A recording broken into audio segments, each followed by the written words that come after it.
Audio Jungle. Welcome back, my flock. Bad Raven here.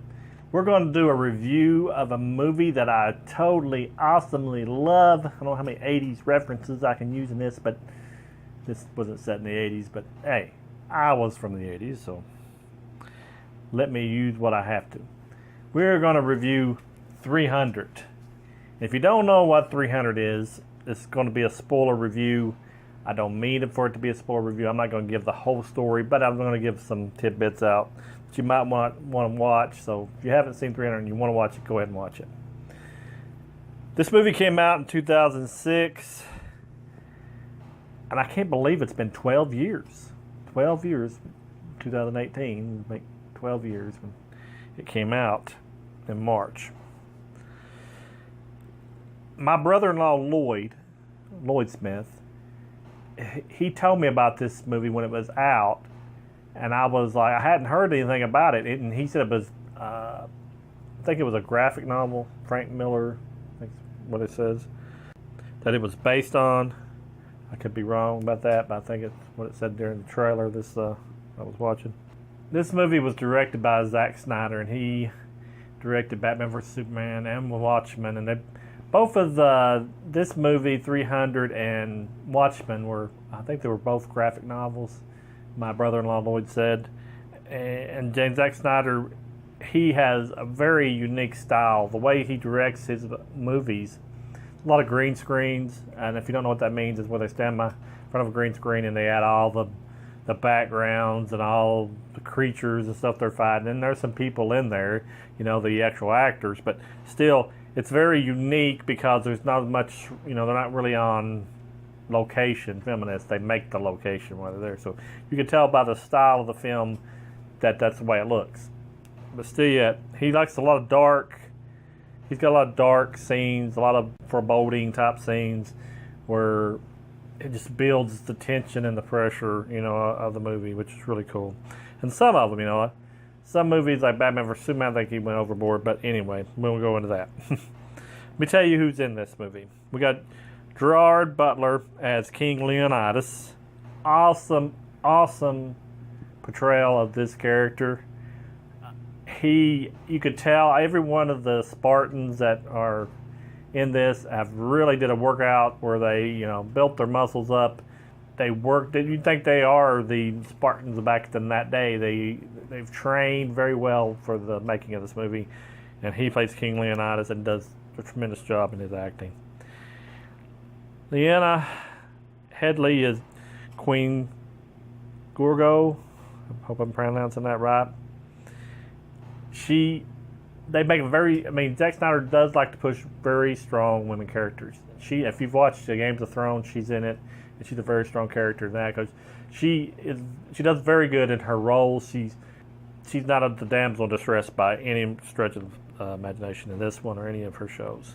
So she does a very good job in this also. Dominic West plays Theron. David Wenham is Delos. Vincent Regan as Captain. He, very rugged actor. I don't know what I've seen him in anything else, but very rugged, very depth of performance, which a lot of them in this movie had. So I was just pointing him out because I really liked his performance in this. Michael Fassbender, he was in this. Estelos, I might be pronouncing it wrong. And I was surprised that he was in it. His hair is really long, and a lot of the Magneto stuff, he's got short hair. I guess I just didn't notice it a lot, but I remember the moment I kind of realized, hey, he was in that movie, and at that time I didn't know who he was when this came out.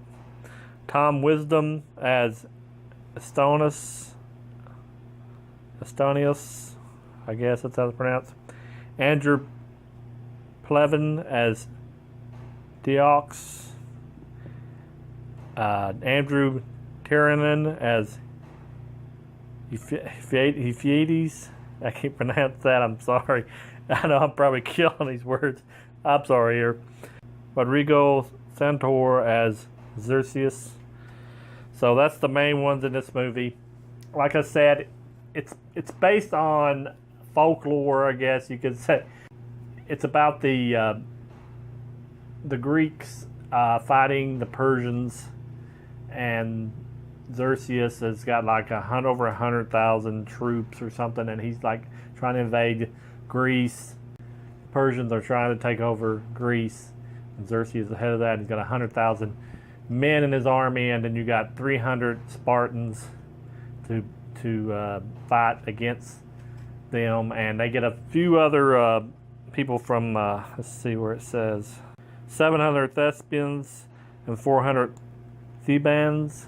I don't know if I pronounced that right, to fight with them. So that's about 1,400 total against 100,000 of the Persians. And the way they set this up, I love these types of movies. You know, sword and sorcery movies. I tell you about all constantly that I love, from Conan the Barbarian, The Sword and the Sorcerer, Excalibur, all those types of movies I love. Clash of the Titans, stuff like that. That's me. That's my movie. So this movie, when I saw it, it blew my mind.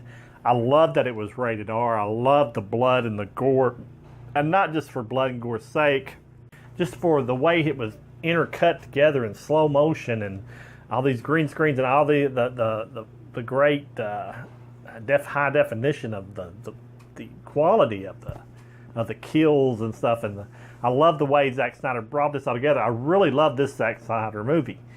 He has a way of directing that will it just takes you into the story. I love the story. It shows how the Spartans are formed by from when they're a little bitty kid.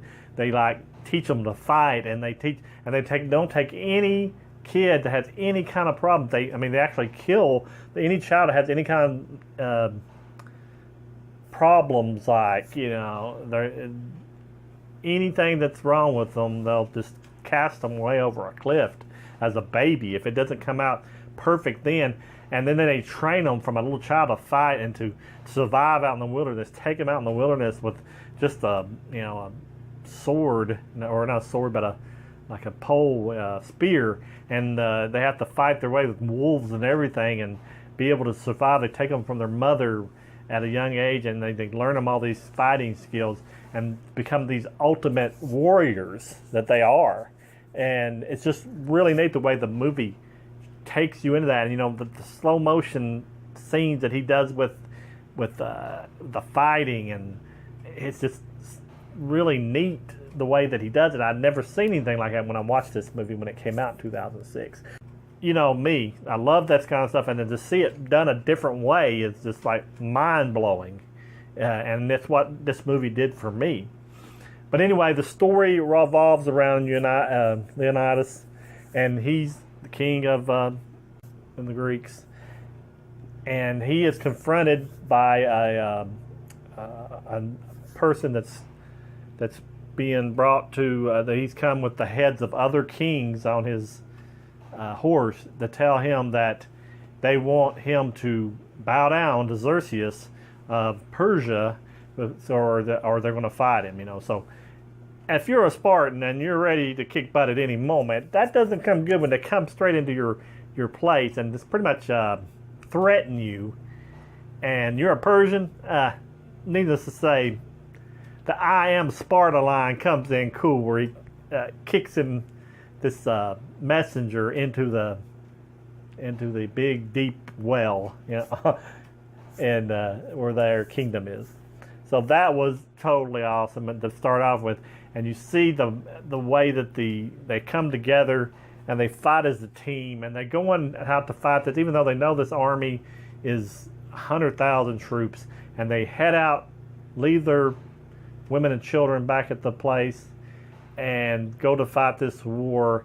And they do it in such a way, they get a little bit of help from other people in Greece. Like I said, that how many of they got? It may end up with about 1,400 people, but the 300 Spartans do the fighting. Let me tell you that. And they find out a strategy to fight the Persians where their numbers are concealed, and they're able to funnel these Persian army into a small ravine type alleyway between these mountains, and they were able to hold them off for 2 to 3 days, I think, non-stop. They throw everything at the Persians. Xerxes throws everything at these Persians. Big animals. I mean, they're big. Their boats first get there, and they are like totally struck down by the sea, the big ocean. It gets turbulent, and it destroys all the boats of the armies. End up drowning before they get there. Then finally, they do finally get the Persians finally get on land, and they send their big, bulky animals up this little cliff area, and they pretty much run them off the cliffs. The Spartans do, and it's just one thing after another. King Leonidas completely annihilates all of them, and they take heavy losses too, even after they destroy these immortals, they call them. And I love the line he says, they put that name to the test on the immortals to see how immortal they are. So they really just lay into them, and they just end up fighting them tooth and nail. It's just so, the way that everything they do in this movie is just so cool. The Xerxes sees that he's up against one of the strongest fighters that they've ever had. So he has a little meeting with Xerxes, and Xerxes has a little meeting with Leonidas, and he tells him, if you just bow down to me, this can be over.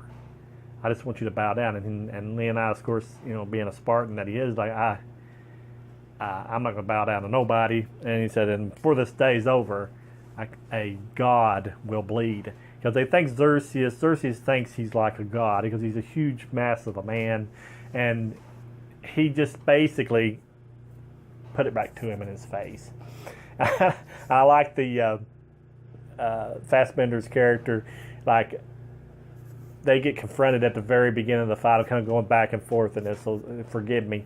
He kind of gets confronted by one of the henchmen of the Persians, and he tells them that they need to surrender because they're gonna wipe them out. So he's tired of hearing this, the Fassbender character. So he jumps up and he cuts the arm off of the guy, because he's like got a whip, and he's like trying to whip at him, and he just jumps up and cuts his arm off in mid swing, and he's like standing over him. And he said, and the guy's like all quivering because his arm's been cut off. He said, "You're gonna die," because he said our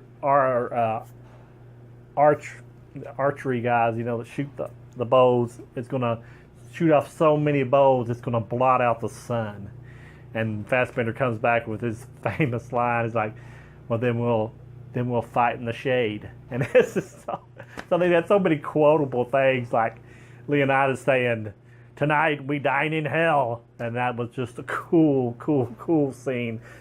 Ultimate bad butts that they are in this, and I loved all those little nuances of the story. The boldness of Leonidas and his 300, and it just, I love it. I showed it to my son just recently, maybe about a month or two ago, because he had never seen it, and he even liked it. He's not even into those types of movies, but he's seen how badass it was. I thought it was, I couldn't give you enough of how I love this movie. If you like action, if you like those types of movies, you're going to love 300. I loved it. I know you're going to love it. Performances were awesome across the board. It's just a great story. It was written well, directed well, acted tremendously. I just can't wait for the 4K Blu-ray to come out, because I just love to see this in 4K. I think those colors and those backgrounds and locations that they made in the computer will look so cool. So cool on the big screen. On my big screen or on my player and my TV, I think it would look awesome. So if you get a chance, watch this movie. A great movie in any form or fashion. If you don't like a lot of the blood and stuff, you're going to have blood in this one. It's rated R for a reason, and I love it that it's rated R. Okay, I just wanted to show you the actual disc that I've got this on. I've got this on Blu-ray. That's the front cover. Leonidas, awesome cover. Can't wait. I would love to have a poster of this movie to put in my light box. And that's the spine. And on the inside, we got the Ab King himself, Leonidas Gerard Butler. Awesome looking. Wish there was more artwork. I think it's with a Black Friday type thing. There's the back. That's the only thing I got on this Blu-ray, which is fine. I love my Blu-rays. It is. I think I might have this on HD-DVD. I'm not for sure. I'll have to double check. But this is the Blu-ray version of it. I must have up. I think it was like one of the Black Fridays. They had it, pretty decent price, like $5 or something crazy. So I upgraded it for sure. Pick this movie up and watch it if you haven't watched it already. If I haven't ruined it for you already, watch it. It's definitely worth a watch. And I just like to say that we have a Patreon account, and we would really, really appreciate if you check out that Patreon account. I have a video here of what you have to do to click on it. And if you want to be an Elite Bad Birds, just $1 a month, and you become Elite Bad Birds, and I'll put your name at the end of my video saying that you are the elite, one of the Elite Bad Birds, and all people are welcome to be on that. And we would really, really love it. If you can't, we understand. We're just glad you're here watching our videos, and we appreciate you either way. But also, I want you to remember, always remember, the Bad Raven is your friend, and we appreciate you coming here and watching our videos and sharing them and liking them. That is what it's all about. We just love talking about movies, and we love to tell them to you, the flock. So I just want to wrap this all up and say thank you for watching. We appreciate you, and we're going to let you go, and we'll talk at you later. And goodbye.